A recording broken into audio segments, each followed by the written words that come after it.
Paulo é uma cidade de cicatrizes profundas, gravadas em concreto e memória. Para além dos cartões postais e do ritmo frenético da modernidade, existe uma outra cidade, sussurrada em lendas e marcada por tragédias. São lugares que, por sua história sombria ou arquitetura vertiginosa, parecem possuir uma energia própria, uma densa atmosfera que provoca calafrios em quem se atreve a passar. São pontos específicos no mapa, onde muitos relatam uma sensação estranha e opressiva, uma angústia que parece emanar das próprias fundações e se infiltrar na alma de quem caminha por ali. Hoje, vamos mergulhar em 5 desses epicentros do medo urbano paulistano. Do rio amaldiçoado que corre sob o asfalto do centro histórico às cinzas de incêndios que marcaram a memória da cidade para sempre. Vamos investigar a origem dessa perturbação que assombra o inconsciente coletivo de São Paulo. Nossa jornada não busca apenas recontar histórias, mas entender como a dor, a morte e o medo podem se impregnar em um lugar, questionando se são apenas ecos psicológicos de um passado traumático, ou se forças mais antigas e sombrias estão de fato em jogo.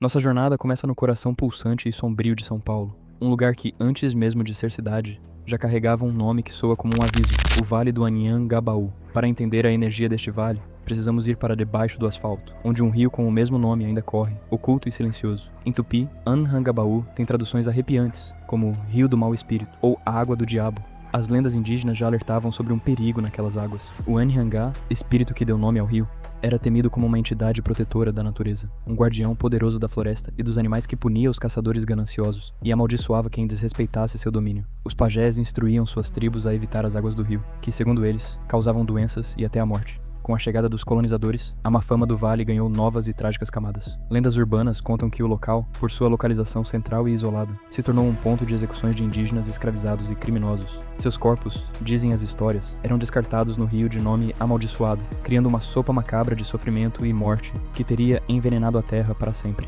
Verdade ou folclore, a reputação se consolidou e o Anhangabaú se tornou, no imaginário da cidade, um lugar carregado. Até hoje não é difícil encontrar quem diga que se sente fisicamente mal ao cruzar o vale, especialmente à noite. Pessoas juram ouvir lamentos, gritos e vozes que emergem dos bueiros, como se o espírito do rio ainda tentasse se libertar de sua prisão de concreto. Sensitivos e místicos afirmam que o Anhangabaú é um epicentro de onde a negatividade se espalha, apontando para as grandes tragédias que aconteceram em seu entorno, como os incêndios dos edifícios Andraus e Joelma, como se o vale fosse um coração amaldiçoado bombeando sua energia sinistra para as artérias da cidade. O vale é a prova de que, em São Paulo, a terra e a memória parecem guardar um rancor profundo.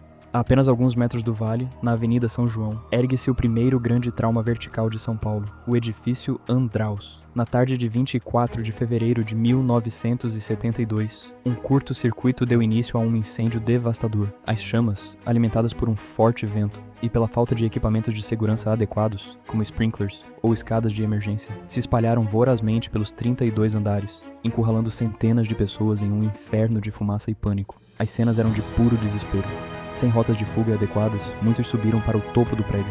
Diferente da tragédia que viria 2 anos depois, o Andraus tinha um heliponto, o que permitiu um resgate aéreo dramático e heróico. Cerca de 12 pilotos, em aproximadamente 150 voos, salvaram mais de 300 pessoas em uma verdadeira ponte aérea contra o tempo. Mesmo assim, a tragédia deixou 16 mortos, alguns por carbonização e outros que se atiraram das janelas, e mais de 300 feridos. Anos após o fogo, funcionários, principalmente vigias noturnos, começaram a relatar fenômenos inexplicáveis. Armários que se abrem sozinhos, odores de fumaça em andares vazios, ruídos estranhos e gritos fantasmagóricos ecoando pelas escadarias, mesmo quando o prédio estava completamente desocupado. O incêndio do Andraus foi mais que um alerta, foi uma prévia aterrorizante, quase um presságio do que o fogo faria nos arranha-céus da cidade, deixando um rastro de fumaça e medo que pairaria sobre o centro como uma maldição anunciada.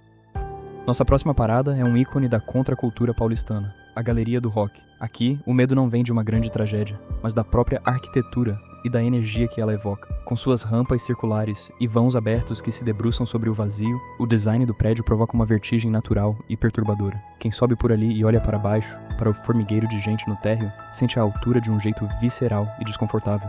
A estrutura de concreto aparente e os guarda-corpos baixos parecem quase um desafio à gravidade.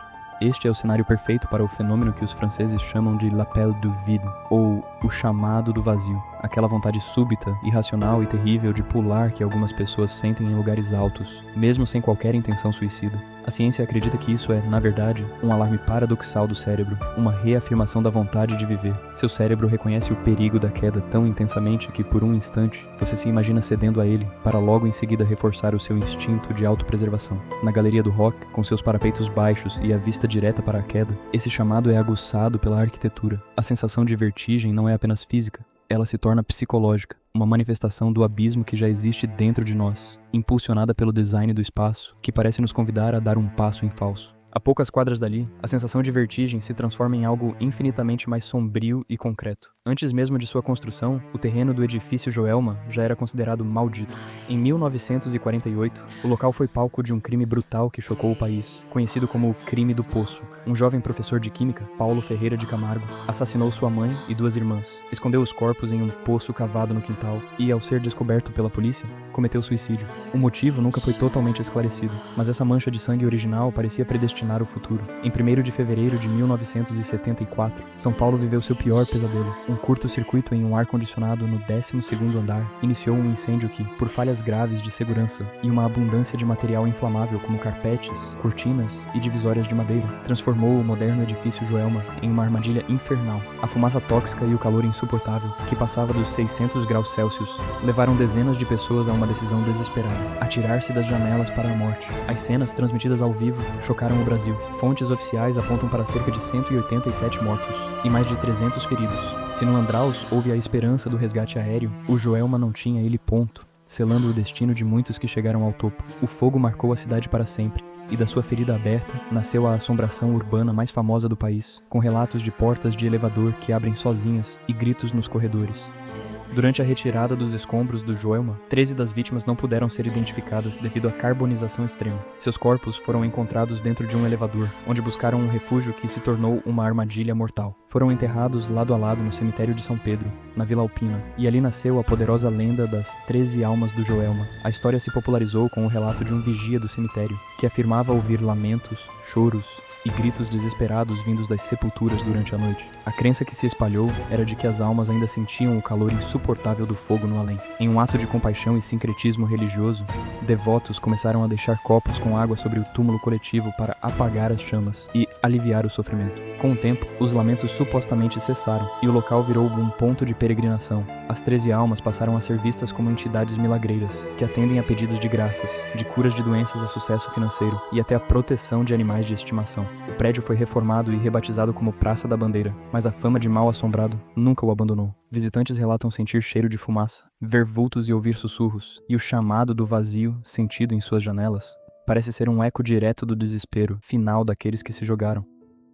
Então, o que realmente assombra São Paulo? São as almas presas em um ciclo eterno de dor, como acreditam os devotos das 13 almas? É a energia antiga de uma terra amaldiçoada pelos seus primeiros habitantes, como sugere a lenda do Anhangabaú? Ou é o nosso próprio cérebro, sugestionado por histórias trágicas e amplificado pela arquitetura vertiginosa da metrópole, como sentimos na galeria do rock? A resposta, talvez, não seja uma coisa ou outra, mas a sobreposição de tudo isso. O Anhangabaú, o Andraus, a galeria do rock, o Joelma e o túmulo das 13 almas são mais do que pontos no mapa. São palimpsestos urbanos, onde a maldição, a lenda, o trauma e a psicologia se reescrevem continuamente. A dor impregna o concreto, e a superstição popular transforma vítimas em santos, oferecendo um sentido para o inexplicável. O edifício Joelma não precisaria de fantasmas para nos assombrar. A memória do que aconteceu lá já é a assombração. A verdadeira alma penada de São Paulo talvez seja sua própria memória coletiva, uma memória que nos recorda incessantemente de como a vida é frágil e de como as tragédias, especialmente aquelas nascidas da negligência,